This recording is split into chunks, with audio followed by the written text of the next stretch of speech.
I was 20 years old when my parents gave me 7 days to leave the only home I had ever known. 7 days. Not because I had done something terrible, not because I had failed school, not because I had disrespected them, but because my older sister was pregnant and she needed my room. I remember the exact moment my life split in two. Before that Sunday afternoon, I was just a college student trying to survive my final semester.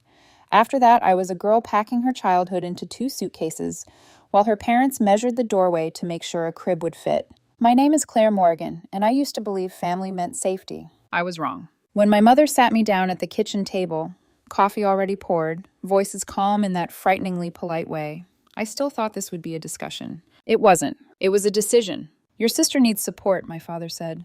And the baby needs a proper room, my mother added. I asked where I would sleep.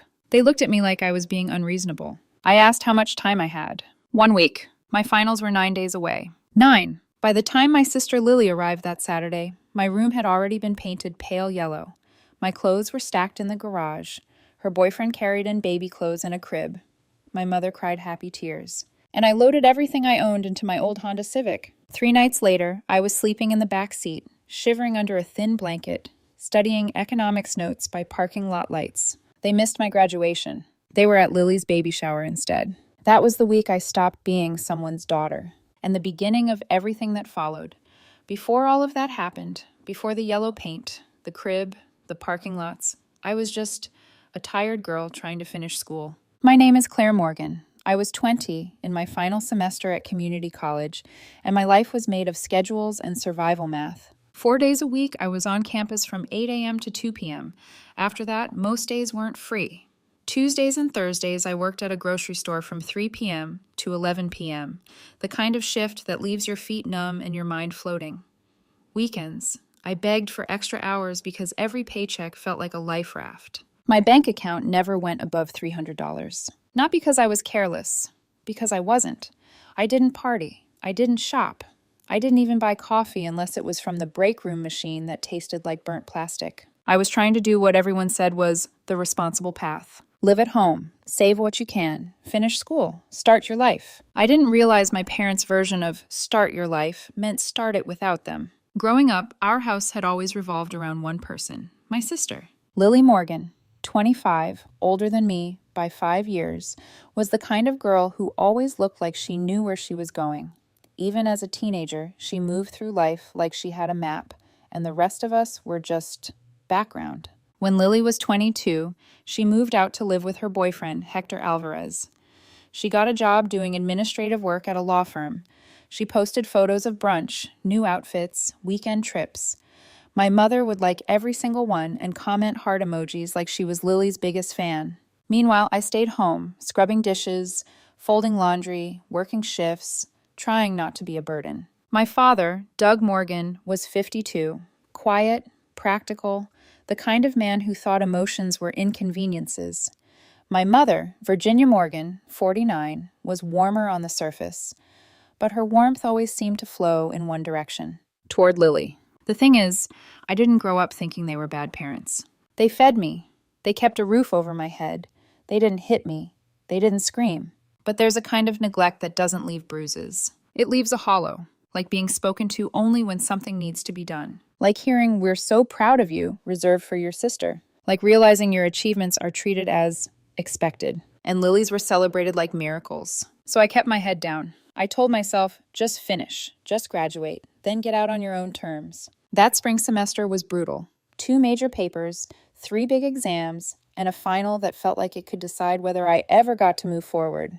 I lived with highlighters in my bag and stress in my chest. And then one morning, while I was in the kitchen making coffee before an early shift, I heard my mother scream. Not a scared scream, a delighted one, like she'd won something. I froze with the mug in my hand. "What?" I called out, heart already racing. She didn't answer me. She was on the phone with Lily, voice pitching higher and higher with excitement. Within an hour, both my parents were on the phone, talking baby names, cribs, paint colors, due dates, nursery themes. I stood there in the kitchen, coffee cooling in my hands, watching them like I'd walked into someone else's family. When I came home from work later, the living room computer was open, Pinterest boards everywhere. My mother had printed nursery designs like this was a renovation show. And my father was standing in my bedroom doorway with a measuring tape. He was measuring the frame to see if a crib would fit through. I remember staring at him and feeling something sharp in my stomach, like instinct, like warning. "What are you doing?" I asked. He didn't even look guilty. My mother turned from the computer with a smile so bright it almost hurt to see. "Lily's coming home," she said, like it was the most obvious thing in the world. I blinked. "Coming home? As in visiting?" "No," she said. "Coming home to live." I waited for the second half of the sentence, for the part where she said, "We'll figure out something for you." But she didn't. So I asked it myself. "Where am I supposed to sleep?" My mother tilted her head, genuinely confused, as if I'd asked where the sun goes at night. "We'll talk about it," she said, already turning back to the screen. And something in me sank, because I realized they had already decided. They just hadn't informed me yet. That night, I lay in bed staring at the ceiling, listening to my parents laugh downstairs while scrolling baby furniture. And I tried to tell myself I was overreacting, that they wouldn't do anything extreme, that they wouldn't throw me out in the middle of finals. Because what kind of parents would do that? I didn't know the answer yet, but I was about to. The next day was Sunday. I remember that clearly because Sundays were supposed to be quiet. Study days, laundry days, reset days. Instead, my parents asked me to sit at the kitchen table. They had made coffee. That alone told me this wasn't casual. My father cleared his throat. My mother folded her hands like she was about to lead a prayer. "Lily needs support during her pregnancy," my father began. I nodded slowly. "Okay." "Hector is still involved," my mother added quickly, as if that mattered. "But she'll be more comfortable here." I swallowed. "For how long?" They exchanged a glance. "As long as she needs," my father said. The air shifted. "And the baby will need a proper room," my mother continued. "A stable environment." I looked around our kitchen. The same chipped tile floor, the same humming refrigerator, the same house that had been mine for 20 years. "And?" I asked softly. My father leaned back in his chair. "You're almost done with school, Claire. It's time for you to start being independent." There it was. Not a conversation. A dismissal. "I already work," I said carefully. "I'm finishing my degree. I'm trying to save." "You're 20, he interrupted. "We've done our part." I felt heat rise behind my eyes. "What does that mean?" "It means," my mother said gently, but not kindly, "you've lived here your whole life. It's Lily's turn to need us." Her turn. Like parental support was a resource to be rationed. I forced my voice to stay steady. "Where am I supposed to go?" My father didn't hesitate. "You'll figure something out. You're responsible." Responsible. The word hit like a weight. "How much time do I have?" I asked. 1 week, my mother said. 1 week. 9 days before finals. 3 exams, 2 papers. I stared at them, waiting for someone to laugh, to soften, to say they were joking. They didn't. "You're serious?" I whispered. "We've given you 20 years, my father said. "That's more than enough." That was the moment something cracked inside me. Not loudly. Quietly. Like thin ice. That afternoon, I called student housing. 3-month waiting list. I called 6 friends. 2 still lived with their parents. 3 shared tiny apartments already packed with roommates. 1 hesitated, then said, "Maybe a night or 2.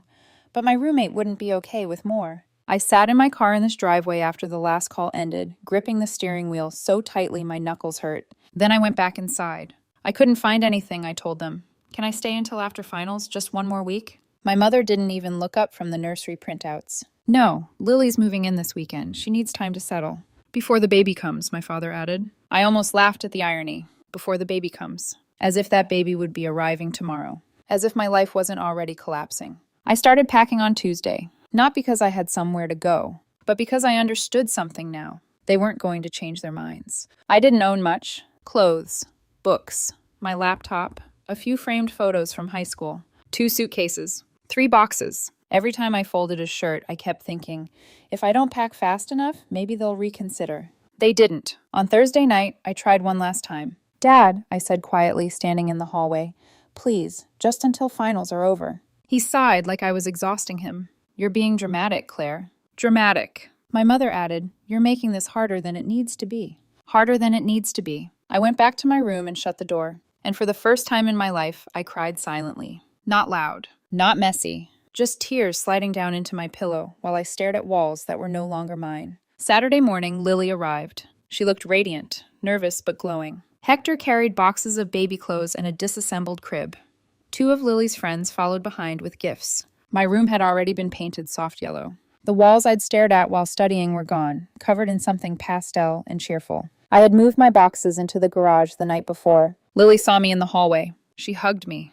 Crazy how fast everything's changing, she laughed. I didn't know what to say. Are you okay? She asked. I'm fine, I said. The lie tasted metallic. She went upstairs to admire the nursery. I stood at the bottom of the stairs listening to my mother gush over curtains. No one asked where I was sleeping that night. Sunday morning, I loaded everything I owned into my 2004 Honda Civic. The trunk barely closed. I didn't make a scene. I didn't slam doors. I didn't say goodbye. My mother was upstairs arranging baby clothes. My father was in the backyard. I left without either of them noticing. And that was the first time I understood something terrifying. I could disappear from that house, and nothing would stop. I drove to a grocery store parking lot and sat there for 4 hours. Just sitting, watching people push carts, watching families argue over cereal brands. I kept staring at my phone, hoping someone would text with a miracle. No one did. When the sun started to set, I called the friend who had offered a couch for one night. Can I still come over? I asked.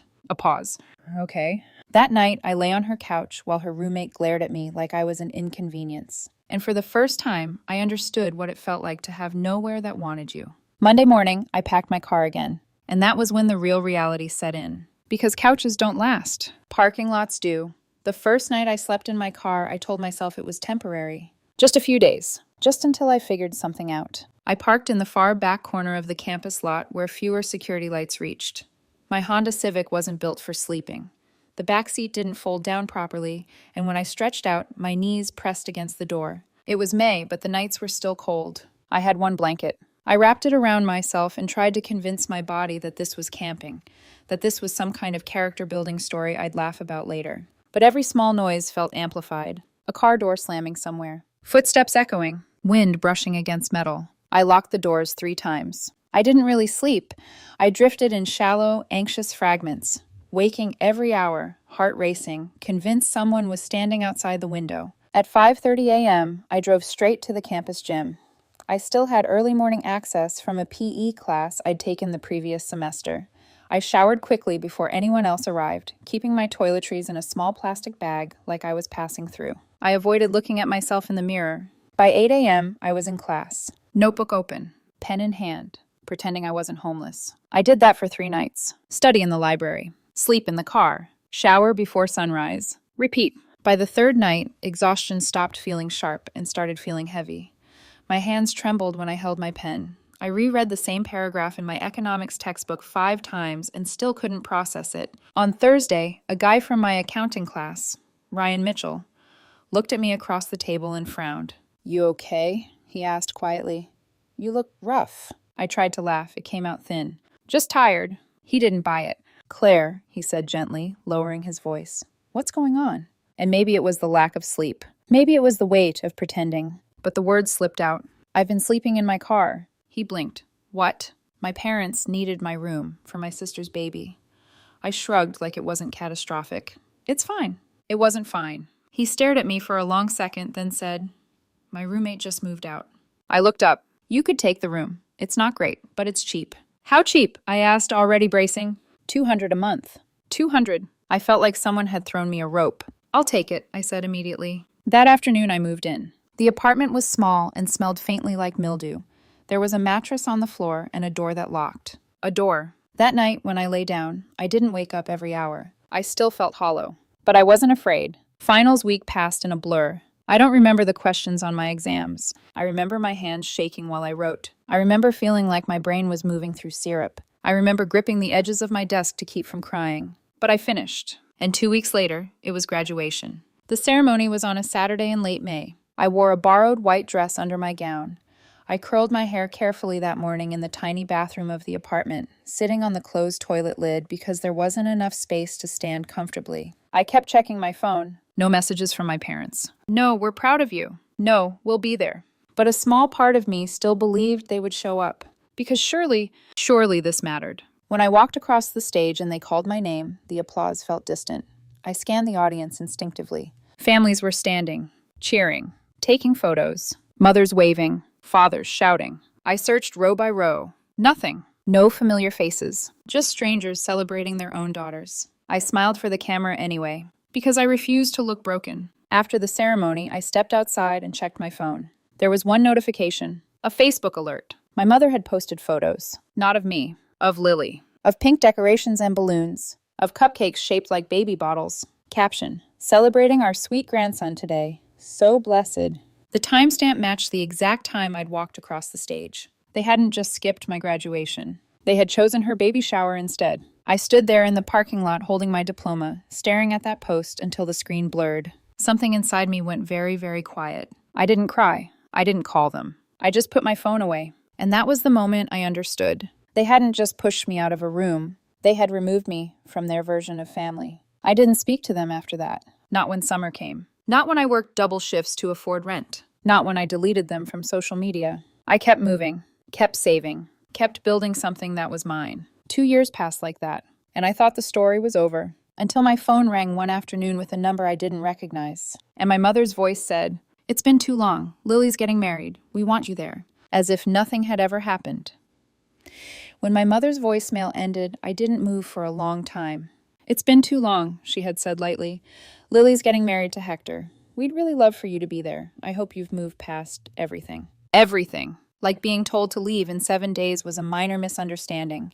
Like sleeping in my car was a phase. I replayed the voicemail 3 times. Her tone was cheerful, controlled, almost rehearsed. Not once did she say the word sorry. I opened social media for the first time in months and scrolled through Lily's page. Engagement photos. She looked beautiful.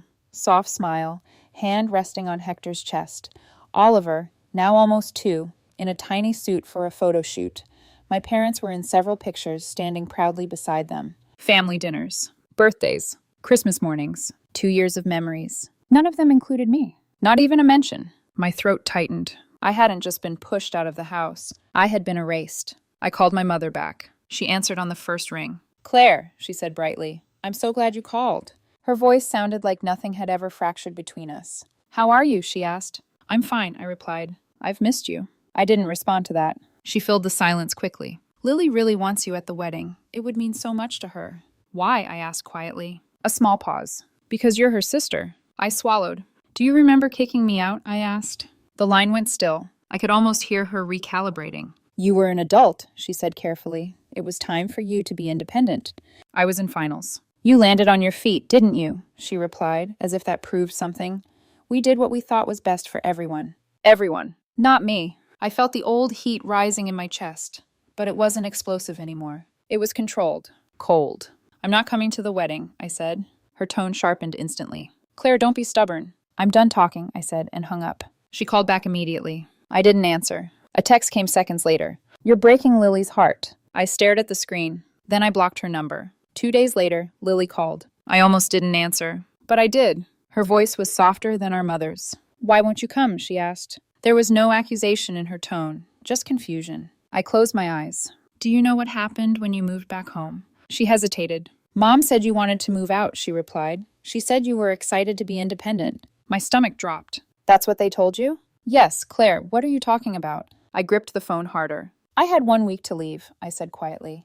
"I had finals. I had nowhere to go." Silence. "I slept in my car." Still silence. "They missed my graduation because they were at your baby shower." I heard her breathing change. A small, broken sound. "I didn't know," she whispered. "They told me you were happy," she continued. "They said you wanted space, that you were busy with your life." I laughed once. It sounded wrong. "Does that sound like me?" "No," she said immediately. Then she started crying. "I'm so sorry," she said. "Claire, I didn't know. I was overwhelmed. I was sick all the time during the pregnancy. I didn't think to question anything." I didn't know what to feel. Anger? Relief? Grief? "Do you hate me?" she asked. "No," I said. And I meant it. Because Lily hadn't made the decision. She had just benefited from it. "There's a difference." "I need to see you," she said. "Before the wedding, please." "I'll think about it," I replied. That night I didn't sleep. Not because I was homeless. Not because I was afraid. But because the narrative I'd lived with for 2 years had shifted. Lily hadn't known. They had lied to her. The next morning she texted again. "We need to talk in person. There are things about Mom and Dad you don't know." My chest tightened. "Things? What things?" We met at a coffee shop the following Saturday. Lily looked thinner than I remembered. Tired. Oliver was in a stroller beside her, chewing on a plastic toy. He had her eyes. When she looked at me across that small metal table, I saw something new in her expression. Not superiority. Not detachment, but disillusionment. I need to tell you what the past 2 years were actually like, she said. And that was when I realized the story wasn't just about me. The coffee between us went cold while Lily talked. At first, I didn't even want to move back home, she admitted, eyes fixed on the table. Hector was working long hours, but we were managing. Mom insisted it would be easier if I was close to them. She let out a dry laugh. It wasn't easier. I stayed quiet. I had learned that silence made people tell the truth faster. Once I moved in, she continued, they took over everything. Everything? I asked softly. My doctor appointments, what I ate, when I rested. Mom said pregnancy was too serious to risk mistakes. She swallowed. They wouldn't let Hector stay overnight. Dad said it wasn't appropriate. That surprised me. Hector was the father of her child.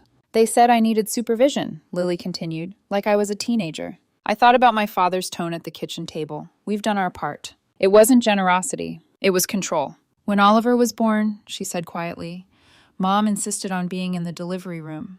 Hector almost wasn't allowed in.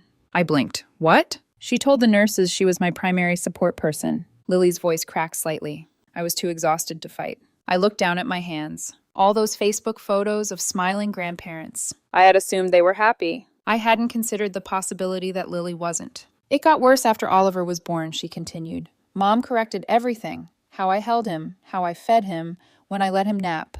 And Dad? I asked. He said I should be grateful they were helping. There it was again. Grateful. For control. For 6 months, I thought maybe they were right, Lily admitted. I thought maybe I couldn't handle it alone. I watched her carefully. The confidence I'd always envied looked thinner now. I tried to move out when Oliver was 6 months old, she said. They convinced me I'd fail. I felt something heavy shift in my chest. They had pushed me out and pulled her in. Not out of love, out of possession. Lily reached for her phone and scrolled. Look! She showed me screenshots of messages from Mom. Paragraph after paragraph. That dress makes you look wide. The guest list needs adjusting. You shouldn't move too far away. Oliver needs stability. Hector doesn't make enough. Are you sure he's capable? You're making mistakes again. Hundreds of them. My stomach twisted. She tried to control the wedding too, Lily said. Every detail. And you? I asked. I finally told them last month that Hector and I are moving 4 hours away after the wedding. She looked up at me. They didn't take it well. I could imagine. What did they say? I asked. Dad called me ungrateful. Mom cried and said we were abandoning them. She inhaled slowly. That's when I started asking about you. I held her gaze. I didn't understand why you were gone from everything. It felt wrong. So you pushed, I said. She nodded. And that's when Mom told me you wanted to move out. That you were excited. I almost smiled at how absurd that sounded. But it didn't sit right, she continued. So I called Cousin Emily. My pulse jumped slightly. Emily told me she heard from someone at your graduation that you'd been sleeping in your car. I closed my eyes for a moment. So that's how the truth slipped out.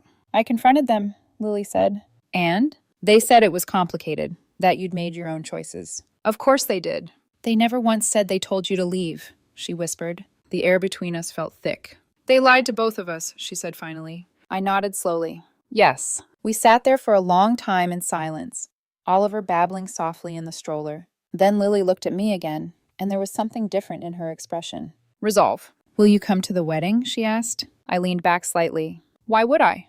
Because I want to do something about it. About what? About them. Her voice didn't shake. I'm giving a speech at the reception. My stomach tightened. What kind of speech? The honest kind. I stared at her. Lily, I'm going to tell everyone what happened. The world felt like it tilted slightly. You're going to stand up in front of the entire family and say that? Yes. Why? Because I'm done protecting them. Her jaw set. They hurt you. They controlled me, and everyone keeps pretending they're perfect. I studied her carefully. Do you understand what that will do? She didn't hesitate. Yes. It'll blow everything up. She nodded again. I know. And you're okay with that? I'm not okay with living a lie anymore. The words landed hard. I want Oliver to grow up knowing the truth, she continued. Not some polished version of it. I felt something unfamiliar stir inside me. Not anger. Not fear. Something closer to vindication. If I come, I said slowly, you're really going to do it? Yes. And you won't back down? No. She held my gaze firmly. I'm done being managed. That was the first time I believed she meant it. The sister I'd always thought was favored. The golden child. She was cracking the illusion from the inside. 5 weeks, she said quietly. That's when the wedding is. 5 weeks until everything changed. I finished my coffee. I'll think about it, I said. But as I drove home that afternoon, my hands tight on the steering wheel, I already knew something. This wasn't just about a wedding. It was about truth. And once truth is spoken out loud, it doesn't go back in. The 5 weeks before the wedding were the longest 5 weeks of my life. Not because anything dramatic happened, but because everything inside me wouldn't settle. Every night, I lay in my small apartment staring at the ceiling, replaying the past 2 years like a film I couldn't pause. The yellow nursery walls, the parking lot lights, my diploma in my hands, my mother's Facebook post, Lily crying in the coffee shop, and now, a wedding speech that could detonate our entire family. I kept asking myself one question: what happens after? Because truth doesn't just free you, it isolates you. If Lily went through with it, there would be no pretending anymore. No polite holidays, no slow reconciliation, no gradual healing. It would be public, permanent. And somehow that terrified me more than sleeping in my car ever had. 2 weeks before the wedding, Lily called again. "Can you meet me?" she asked. We met at a small restaurant downtown. She looked nervous this time. "Can I ask you something?" she said after the waiter left. "Of course." She inhaled slowly. "My maid of honor had a family emergency. She can't make it." I felt something shift. "And I want you to stand next to me." I blinked. "Lily, I know it's a lot," she rushed. "I know we haven't rebuilt everything yet, but I don't want anyone else there." I looked down at my hands. 2 years ago, I had been sleeping in my car because of her pregnancy. Now she was asking me to stand beside her at her wedding. The irony almost made me laugh. "Why me?" I asked quietly. "Because you're my sister," she said simply, "and I don't want to lose you again." The words hit deeper than I expected. Not lose you again. We had already lost 2 years. I studied her face. She wasn't asking out of obligation. She was asking out of fear. Fear of being alone. Fear of facing our parents without someone who understood. I swallowed. "Are you still planning to give the speech?" "Yes." "And you won't change your mind?" "No." I searched her eyes for doubt. There was none. Just exhaustion. And determination. "Okay," I said finally. "I'll do it." Her shoulders dropped in relief. "Thank you." The night before the bachelorette dinner, I had a dream. I was back in my childhood bedroom. The walls were yellow, but instead of a crib, there was a mirror in the center of the room. And when I looked into it, I wasn't 20. I was 12, standing there waiting for someone to notice me. I woke up with tears on my face. That was when I realized something painful. This wasn't just about being kicked out. It was about being unseen. For years. The eviction was just the final confirmation. The bachelorette dinner was small. Just Lily, 2 of her coworkers, and me. It was polite. Careful. Her friends asked how long it had been since we'd seen each other. 2 years, I said. They looked uncomfortable. Lily jumped in quickly. "We're rebuilding." The words sounded fragile. After her friends left, we sat in her car outside my apartment. She gripped the steering wheel tightly. "I'm scared," she admitted. "Of what?" "Of what happens after the speech." There it was. The fear I'd been carrying too. "You can still not do it," I said quietly. She shook her head immediately. "No." Silence filled the car. "You know they'll never forgive us," I said. She looked straight ahead. "I don't think they ever really saw us," she replied. The sentence landed heavy. And true. The night before the wedding, I barely slept. Not because I doubted Lily, but because I realized something else. This was the last moment where our family still existed in its illusion. After tomorrow, the mask would fall. And there is grief in losing even a broken version of something. I sat on my couch at 2 a.m., staring at nothing, asking myself, what if this doesn't fix anything? What if it just makes everything worse? What if I lose her too? Because if Lily faltered, if she backed down, if she chose peace over truth at the last second, I didn't know if I could survive that disappointment. I had already lost my parents. I couldn't lose my sister again. The morning of the wedding, I stood in the venue bathroom staring at myself in the mirror. I looked composed. Hair done, dress pressed, but my hands were shaking. Not from fear of a public scene, from the weight of everything that led here. 2 years ago, I left a house without anyone stopping me. Today, I was walking back into it metaphorically, but this time not alone. The ceremony hadn't even started yet, and I already felt like something inside me was breaking open. The ceremony itself was almost painfully beautiful. The venue sat just outside the city. White chairs arranged in neat rows, autumn sunlight spilling through tall trees. There was a crispness in the air, the kind that makes everything feel symbolic. Lily looked radiant walking down the aisle. Oliver toddled ahead in his tiny suit, holding the ring pillow with both hands. He dropped it halfway, and everyone laughed. Even I smiled. For a brief moment, it felt like a normal wedding. Like we were just another family celebrating love. Our parents sat in the front row. My mother dabbed her eyes with a tissue during the vows. My father nodded solemnly when Hector promised to protect and provide. They looked proud, respected, untouched by the truth. I stood beside Lily as her maid of honor, bouquet steady in my hands, heart anything but. When the officiant pronounced them husband and wife, applause erupted, cameras flashed. My mother rushed forward first for photos. If someone had walked in at that moment, they would have thought this was a perfect family. But perfection is often just performance. The reception began at 5. Dinner came and went in polite waves of conversation. Extended family filled round tables. Aunt Karen, Uncle Mike, cousins, neighbors. I watched my parents laugh easily, telling stories, accepting congratulations like royalty. They looked comfortable, untouchable. Lily barely ate. Her fork trembled in her hand. Under the table, I gently touched her wrist. "You don't have to," I whispered. She looked at me. "Yes, I do." The speeches began. Hector's best man went first. College stories, inside jokes, loud laughter. The room relaxed. Then the microphone passed to Lily. The room quieted. She stood slowly. I could hear my own heartbeat. She began softly. "Thank you all for being here." Her voice was steady. She thanked Hector. She thanked his parents. She thanked friends who had supported them. Then she paused. "And I want to talk about family." The shift was subtle, but immediate. Some people leaned forward. "Family," she continued, "is supposed to be where you're safe." My mother's smile flickered. "It's supposed to be where you're supported when life is hard." My father straightened in his chair. 2 years ago, Lily said clearly, when I found out I was pregnant, I thought I was coming home to support. The air felt charged. Instead of looking at our parents, she looked at the guests. But what I didn't know was that someone else had to leave to make room for me. The room went still. My throat tightened. 2 years ago, she continued, voice firmer now, my sister was given 1 week to move out of our parents' house. You could hear the air shift. Chairs creaked. Someone inhaled sharply. She was 20. She was in her final semester of college. She had finals coming up. My mother's face had gone pale. She had nowhere to go. Silence pressed against the walls. She slept in her car. The words landed like a stone dropped into water. Ripples of shock moved through the room. I felt heat rise behind my eyes, but I didn't look down. I looked straight ahead. "They missed her graduation," Lily said, voice now shaking slightly, "because they were at my baby shower." A fork clattered somewhere in the room. My father stood abruptly.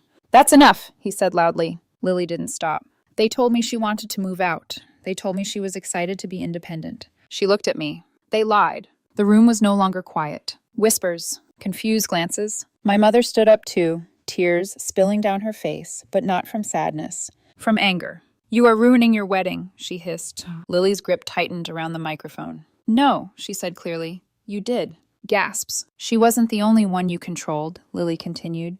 "You controlled my pregnancy. You controlled my marriage plans. You made me believe I couldn't parent my own child without you." My father's face was red now. "We did everything for you," he shouted. "You did everything to control me," Lily shot back. Hector stood beside her. His father stood too. But no one moved to defend my parents. Not one person. My mother pointed at me. "She poisoned you against us." I hadn't spoken a word. Lily's voice cut through the noise. "Claire didn't have to poison anything. The truth did that on its own." Security staff near the entrance stepped closer, uncertain. Lily lowered the microphone slightly, but kept her voice firm. "We're moving 4 hours away," she announced, "and from now on, access to Oliver will be on our terms." My mother let out a sharp, broken sound. My father looked around the room, and for the first time, he realized no one was on his side. He grabbed my mother's arm. "We're leaving," he muttered. They walked out. Not dramatically, not with applause, just exposed. The doors closed behind them. Silence lingered. Then someone at the back started clapping. Slowly,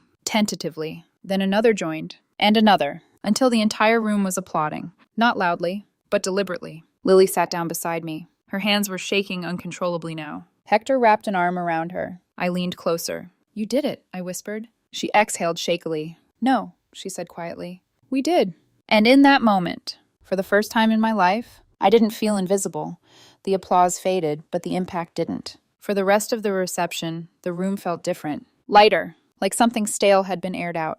People approached our table carefully at first. Hector's mother squeezed Lily's shoulder and whispered, "I'm proud of you." Cousin Emily hugged me tightly and said, "I'm so sorry you went through that." Uncle Mike avoided eye contact, but he didn't defend them either. That told me everything. The illusion had cracked, and no one was rushing to glue it back together. Our parents did not return. My mother didn't send a text. My father didn't call. They simply disappeared into the night they'd tried to control for so long. And in that absence, something shifted. The power they had always held, the unspoken authority, evaporated. Because once people see the truth, they can't unsee it. The first week after the wedding was chaos. Extended family group chats exploded. Some relatives said Lily should have handled it privately. Others admitted they had always sensed something was off. Aunt Karen called Lily. "What you did was cruel," she said. Lily's voice was steady when she told me about it later. "The truth isn't cruelty," she had replied. Uncle Mike apparently confessed to Hector that he'd had his own conflicts with my father years ago, but no one had ever challenged him publicly. "Guess someone finally did," he had muttered. And that was the thing. The wedding speech wasn't just about us. It exposed a pattern. Our parents tried to regain control. My mother left voicemails, crying, accusing, demanding apologies. "You embarrassed us," she said in one message. My father sent long emails about respect, about family loyalty, about how we had misrepresented events. Neither of them used the word sorry. Not once. I blocked them after the first day. Lily blocked them after the first week. There was no dramatic showdown, no reconciliation attempt, just silence. And for the first time, the silence didn't feel like abandonment. It felt like peace. 3 weeks after the wedding, Lily and Hector moved 4 hours north. They bought a small house with a yard for Oliver. She sent me pictures the day they got the keys. Bare floors, sunlight through empty rooms, Oliver running in circles laughing. "It's ours," she texted. I drove up the following weekend. It was the first time in 2 years we'd spent more than a few hours together. Oliver showed me his room proudly. "This my bed," he announced. He didn't know our history. He just knew I was Aunt Claire. And somehow that felt like a second chance. That night, after Oliver went to sleep, Lily and I sat on the porch. The air smelled like fresh-cut grass. "Do you regret it?" I asked. "The speech?" "Yes." She shook her head. "No. Even if they never forgive us?" She looked at me quietly. "I don't think they're capable of forgiveness, only control." That landed heavy, because it felt true. 2 weeks after they moved, my father drove to their new house unannounced. He stood on the porch knocking for 20 minutes. Lily didn't open the door. She spoke through it instead. "You're not welcome here." He left angry. They installed a security camera the next day. My mother began sending letters, 6 pages at a time, accusing Lily of keeping her grandson from her, accusing me of manipulation, claiming they had only ever tried to help. Lily stopped reading them. She threw them away unopened, and something about that small act felt powerful. Family gatherings changed. Some relatives stopped inviting our parents. Others invited them separately. People started asking questions openly now. Conversations that used to be whispered became normal. Why did Claire move out like that?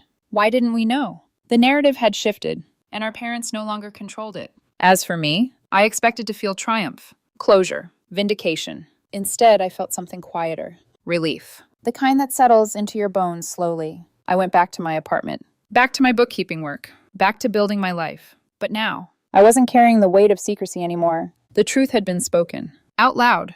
In front of everyone. And that changes things. One night, Lily called. "Do you think they'll ever apologize?" she asked. I thought about it. About my father's red face. My mother's furious tears. "No," I said honestly. She exhaled. "Would you even believe them if they did?" I paused. "I don't know." And that was the truth. Because apologies without accountability are just performances. And I'd seen enough performances for one lifetime. Oliver starts preschool next month. Lily sends me photos of finger paintings and messy smiles. She texts me a few times a week. We're not who we were as kids, but we're something new, something honest. And our parents? They're no longer part of that story. Not because we screamed, not because we fought, but because the truth did what it always does. It revealed. And once revealed, power shifts. 2 years ago, I drove away from my parents' house with everything I owned crammed into the back of a 2004 Honda Civic. I didn't know where I would sleep that night. I didn't know how I would pass my finals. I didn't know that one day I would sit at my sister's wedding while the truth echoed through a silent room. If you had told 20-year-old me, shivering under a thin blanket in a dark parking lot, that this would be the ending, I wouldn't have believed you. Because back then, all I felt was rejection. Now I understand something I didn't at 20. Being forced out of that house was the most painful gift they ever gave me. It severed something unhealthy. It pushed me to build a life that didn't depend on approval I was never going to receive. Today, I live in an apartment that smells faintly of old wood and coffee. It's not glamorous, but it's mine. I do bookkeeping for small businesses now. I pay my own rent. I buy my own groceries. When I hang photos on the wall, no one measures the doorway to replace them with something else. Independence feels different when you choose it, and I finally chose it. Lily and I are rebuilding. Slowly. Not in dramatic bursts of sisterly closeness, but in consistent, quiet ways. Weekly texts, Photos of Oliver covered in finger paint. Late night conversations about work, about stress, about normal life. We don't pretend the past didn't happen. We just don't let it define the present. Sometimes she asks, "Do you think things would have been different if we'd known sooner?" Maybe, maybe not. But dwelling on alternate timelines doesn't change the one we're living in. And the one we're living now is honest. That matters more. As for my parents, they still send occasional emails from new addresses. They still frame themselves as misunderstood. They still talk about respect and loyalty. But I've learned something powerful. Silence is also a boundary. And I don't owe access to people who treated love like leverage. That doesn't mean I don't grieve. Sometimes I do. I grieve the parents I wish I'd had. The graduation photo that doesn't exist. The version of childhood where both daughters were celebrated equally. But grief and growth can exist together. And I've grown. If you're watching this and you've ever felt invisible in your own family, if you've ever been told you were dramatic for needing basic support, if you've ever questioned your own memories because someone else rewrote them, I want you to hear this. Your experience is real. Your pain is valid. And independence built from survival is still strength. Sometimes the most painful chapter becomes the foundation for the life you build next. I didn't lose everything when they gave me 7 days. I lost the illusion, and in its place, I found myself. And that was worth it.